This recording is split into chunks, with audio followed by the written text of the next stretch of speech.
Ktu fillon pjesa e dytë e tezës, teksti letrar.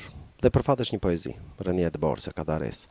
Them fat sepse ka pak për të lexuar, por nga ana tjetër poezia në teza tradicionalisht shoqërohet me pyetje më të vështira se proza.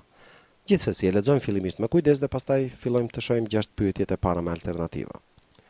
Pyetja e parë, e 14 në radhë, është kjo. Poezia e mësipërme i përket llojit lirikës, filozofike, intimes, peizazhit, shoqërore. Po ta shohim me kujdes, gjithë poezia është fjala e herojit lirik, që i tregon vajzës se si Bora, flokët e saj, kristalet, u krijuan në qiell me të vetmin qëllim që të binin, të gjenin flokët e vajzës, që ajo pastaj të shkonte me atë gjestin gjithë gëzim. Si thua, spunton kjo poezi e ka marrë nga një shëtitje në një ditë dimri me vajzën kur kjo shkund borën nga flokët. Dhe atëherë kjo të borë merr kuptim për shoqëruesin, për herojin lirik, poetin. Vetëm ky gjest që tregon feminitet, vajzëri, shkujdesje, i ka dhënë kuptim rënjes së Dëborës në këtë botë poetike.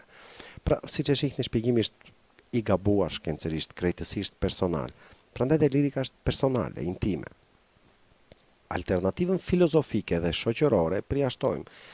Kujtoni poezinë e Migjenit, ku shprehet për shembull revolta sociale e Malsorit, ose nuk kam një grusht fuqishëm, ose kujtoni poezinë filozofike të Llazgushit apo fjalët e Qiririt Naimit, në mes tuaj kam qëndruar.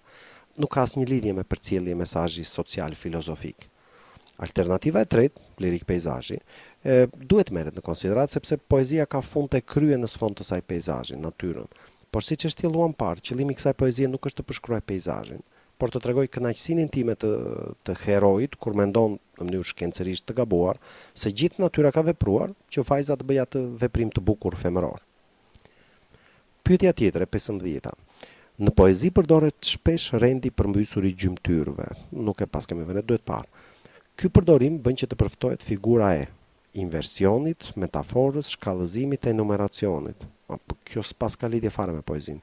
Pyetja është rendi përmbysur i gjymtyrëve kë figurë krijon, inversionin, metaforën, shkallëzimin apo enumeracionin. Pra, s'na intereson fare nëse përdoret apo jo në këtë poezi. Duhet ta dini që në teza, një kategori pyetjesh është e tillë që s'ka lidhje me tekstin, por që kërkon një uri paraprake për të përgjigjur. Në këtë rast duhet të kemi një uri paraprake për figurat letrare. Ne dim që për kufizimi inversionit ose anasjellës, siç e thotë edhe vetë emërtimi, është vendosja e gjymtyrëve të fjalisë në një strukturë të anasjellt, jo normale, me qëllimin që të vihet në pak një element i caktuar. Është kaq e saktë kjo saqë pavarësisht se vazhdimisht u këshilloj të shihni të gjitha alternativat për të qenë krejtësisht të sigurt, kësaj radhe po tundohem edhe unë dhe nuk do t'i shoh. Dhe ç'është e vërteta ja vlen që kësaj radhe të sillem si nxënës dhe të bindem tundimit. Vazhdojmë me pyetjen tjetër, të 16-ën. Në këtë poezi ndërthuren bota fantastike me botën reale, bota reale me botën e ëndrrës, bota natyrore me botën njerëzore, bota racionale me botën emocionale. Në këtë poezi vërtet fantazohet arsyeja pse bie Bora, por gjithçka ndodh në botën reale, nuk kemi kurfar bote fantastike me ngjarje apo heronj fantastike e cila të ndërthuret me realen.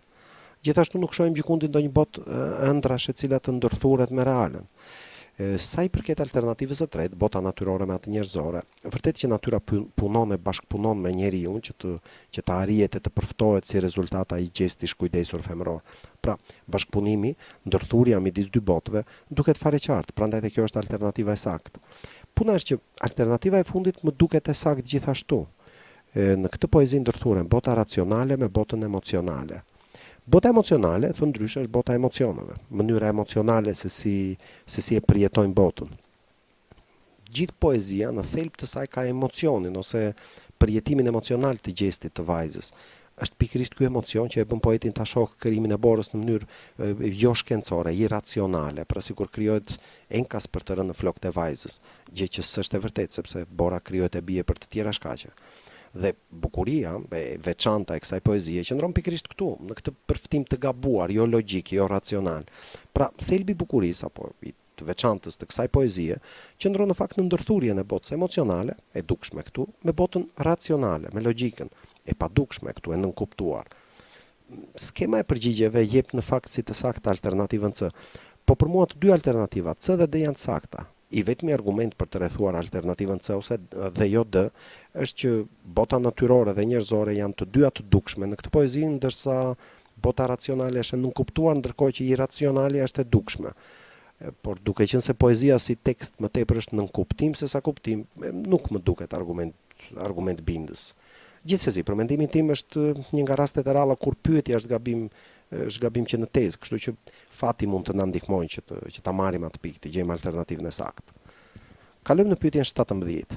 Në cilën prej alternativave të mëposhtme kemi një epitet metaforik dhe nuk pushoj së rëni ajo në altruizmin e tij të hirt, një natë të tërë qielli punoi, gjersa i gjeti flokët e tu, pra na kërkohet të gjejmë epitetin metaforik.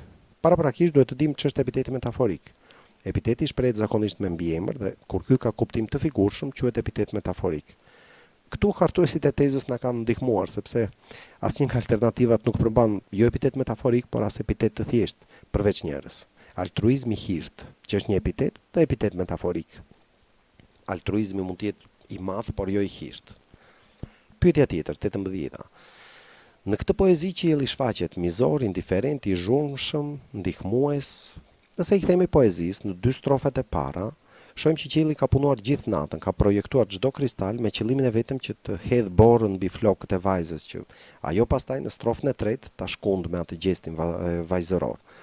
Dhe pikërisht strofa e tretë na jep ndihmën më të madhe për të gjetur përgjigjen, sepse pikërisht aty përmblidhet gjithë çfarë tham më sipër, tregohet pra që për të ardhur ajo shkundje flokësh prej borës, një natë të tërë qielli punoi me erdhnat në bashkëpunim.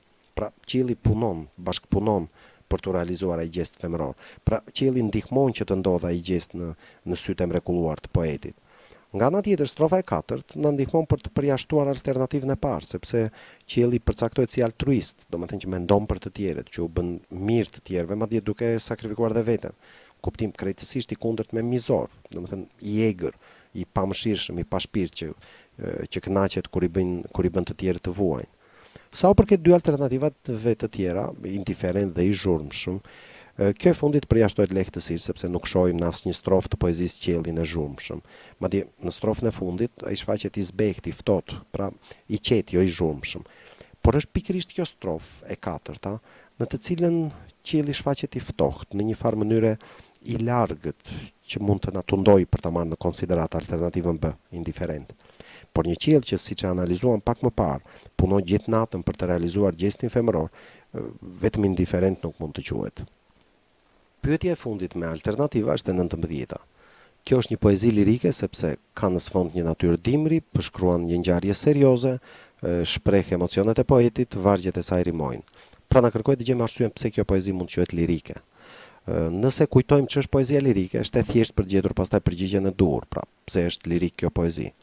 Poezia lirike tradicionalisht është konsideruar ai lloj poezisë që me anë të përcjelljes të emocioneve shpreh botën e brendshme të poetit apo unin poetik. Që këtu sy të shkojnë automatikisht tek alternativa C. Është poezi lirike sepse shpreh emocionet e poetit, sepse përputhet pikë për pikë me përkufizimin që sapo dham. Për të qenë sigurt përjashtojmë dhe alternativat e tjera. Që vargjet të rimojnë nuk është karakteristik vetëm e lirikës. Edhe në poezinë epike vargjet mund të rimojnë.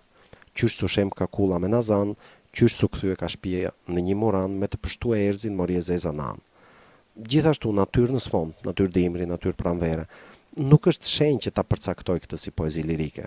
Gjysma e eposit zhvillohet me sfond natyrën e dimrit alpin të veriut. Alternativa e fundit, B, është poezi lirike sepse përshkruan një ngjarje serioze. Kjo duhet parë me kujdes. Ose mund ta hedhim poshtë duke arsyetuar që kjo përgjigje s'ka lidhje me pyetjen, është pothuajse një lloj si të thuash, kjo është poezi lirike sepse qeni qazus ka bisht. Ose e marrim konsiderat dhe analizojmë gjitha fjalët e alternativës për të parë që alternativa është formuluar ndoshta enkas, është formuluar keq dhe s'përbën fare alternativë për përgjigje. E para ngjarja rrëfehet, nuk përshkruhet. E dyta lirika i shpanget si dreqi ngjarje dhe rrëfimit bashk. E treta, cili është kuptimi i sintagmës ngjarje serioze? Pra, si mund ta përcaktojmë seriozitetin e një ngjarje? Cila mund të quhet ngjarje më serioze? Puthja, vështrimi i dy të dashuruarve apo lufta e mujt me behurin për mbrojtje e trojesh?